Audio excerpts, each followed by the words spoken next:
खुश आमदीद बच्चों, खुश आमदीद नाजरीन। आज मैं कवायद का नया सबक लेके हाजिर हूँ और मेरी कोशिश है कि मैं वैसे ही सबक को पढ़ाऊँ जिससे बच्चे ज़्यादा से ज़्यादा नए अल्फाज पढ़ें, लिखें और उनकी कवायद भी अच्छी हो जाए और उनकी ज़बान पर भी मुखालिफ अल्फाज और उसकी के जिद को इंग्लिश में कहते हैं एनोटोनिम्स। क्या कहते हैं? एनोटोनिम्स। और इसकी हिंदी होती है विलोम। विलोम माने उल्टा। एक और इसकी हिंदी होती है विपरीतार्थक शब्द। जिद माने उल्टा।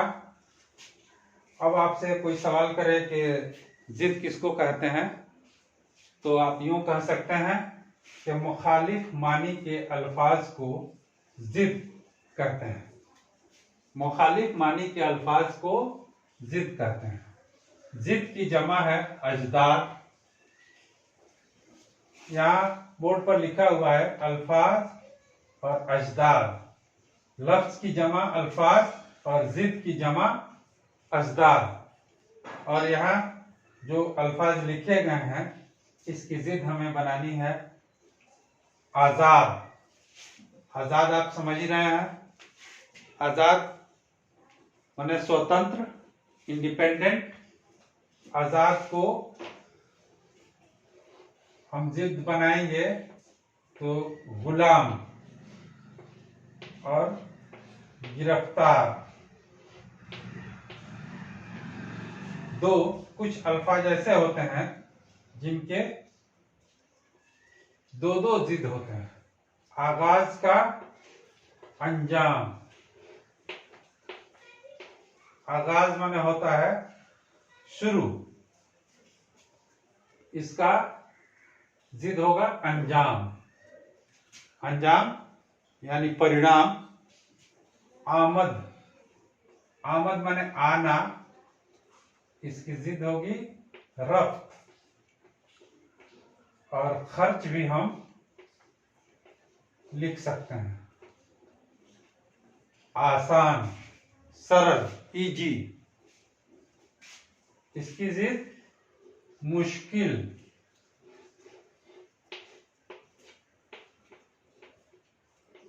दुश्वार।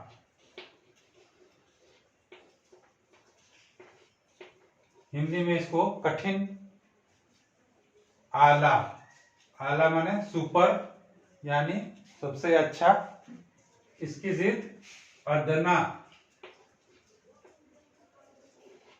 अदना माने मामूली। अमानत।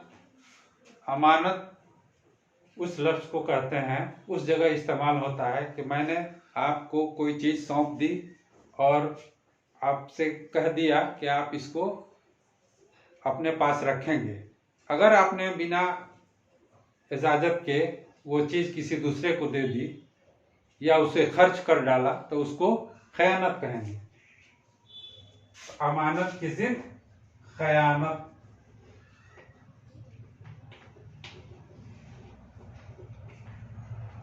इब्तदा। इब्तदा माने भी शुरू होता है, स्टार्ट।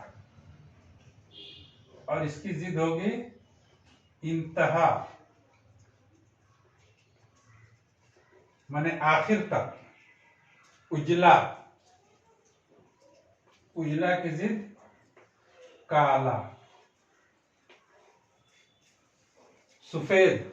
सफेद चूंकि ये फारसी लफ्ज है तो इसका सफेद का हम काला नहीं लिखेंगे। यही बात खास तौर से ध्यान देना है कि उजला है तो काला होगा। अगर सफेद है तो जिस जबान का लफ्ज है उसी की जिद भी होगी, उसी जबान की जिद भी होगी। सफेद का स्याह। उजाला। उजाला का अंधेरा।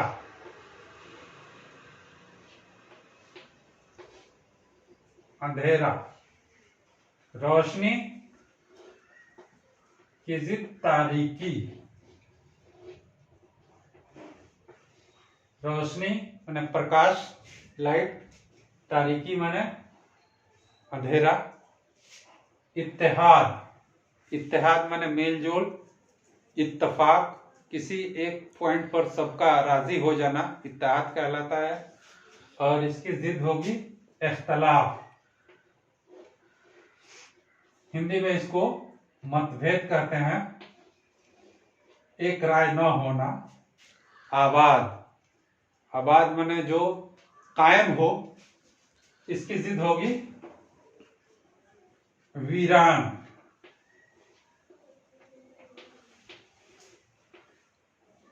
एक और इसकी जिद हो सकती है बर्बाद,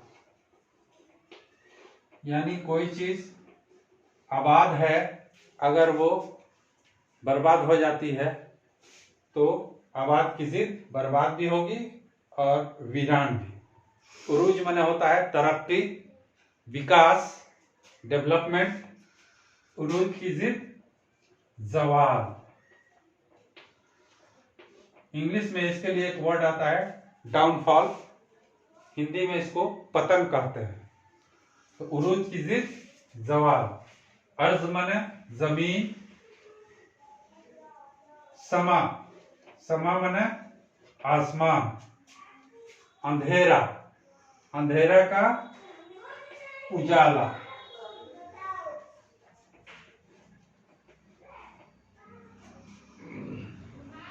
नूर, नूर माने रोशनी। आइए जुल्मत, जहां नूर नहीं हो, जहां रोशनी नहीं हो।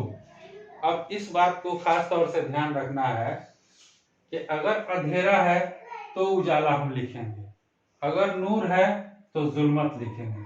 चूंकि ये फारसी लफ्ज है तो जिस खानदान का लफ्ज है, जिद में भी उसी खानदान के लफ्ज को हम लिखेंगे। इस बात का खास तौर से ध्यान रखा जाता है। दोस्त, दोस्त का दुश्मन।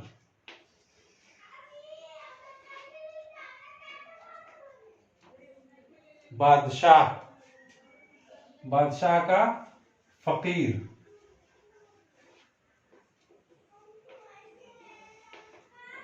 एक और जिद इसकी हो सकती है गधा।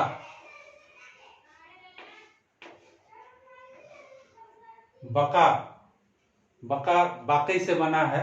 बका माने जो चीज मौजूद है उसको बका कहेंगे, जो हयात में है। इसकी जिद होगी फना। फना माने मिट जाना, नष्ट हो जाना। तौहीन, तौहीन के कई माने हो सकते हैं। तौहीन माने शिकायत भी होता है, और तौहीन माने किसी को इज्जत न देना। और इसकी जिद होगी ताजीम, यानी किसी का किसी को मान सम्मान देना, किसी का एहतराम करना। और एक और जिद इसकी हो सकती है तारीफ, यानी अगर कोई प्रशंसा कर रहा है तो उसको तारीफ कहेंगे, और कोई उसकी शिकायत कर रहा है, उसकी बुराई बयान कर रहा है तो तौहीन कहेंगे। हाँ, इस बात का भी ध्यान रखिएगा, इम्तिहानों में सवाल जो आते हैं, अगर इधर के अल्फाज आते हैं तो इसकी जिद सामने वाले अल्फाज होंगे। यानी ताजीम का तौहीन और तौहीन की ताजीम। बादशाह का फकीर और फकीर का बादशाह। इस तरह से जिद का माना उल्टा हो जाता है, उल्टा होता है। जफा का वफा। अगर आप किसी के साथ वफादारी कर रहे हैं और मोहब्बत के बदले मोहब्बत पेश कर रहे हैं तो वो वफा है, और उसके बरअक्स आप काम कर रहे हैं, सलूक कर रहे हैं तो उसको जफा कहेंगे। हराम का हलाल। जदीद, जदीद माने होता है नया। जदीद का कदीम, ये भी फारसी लफ्ज है। तो जदीद माने नया होता है, तो जदीद माने आप पुराना नहीं लिख सकते हैं, क्योंकि जिस जबान का लफ्ज है जिद भी उसी जबान का लफ्ज होना चाहिए। जदीद की जिद, कदीम। पस्त, पस्त भी फारसी लफ्ज है। पस्त माने नीचे, पस्त का बुलंद। एक और लफ्ज हो सकता है बाला। पस्त माने नीचे, बाला माने ऊपर। जाहिर, जाहिर जो ऊपर से दिखने में लगता है उसको जाहिर कहते हैं। उसकी जिद होगी बातिन। बातिन माने अंदरूनी।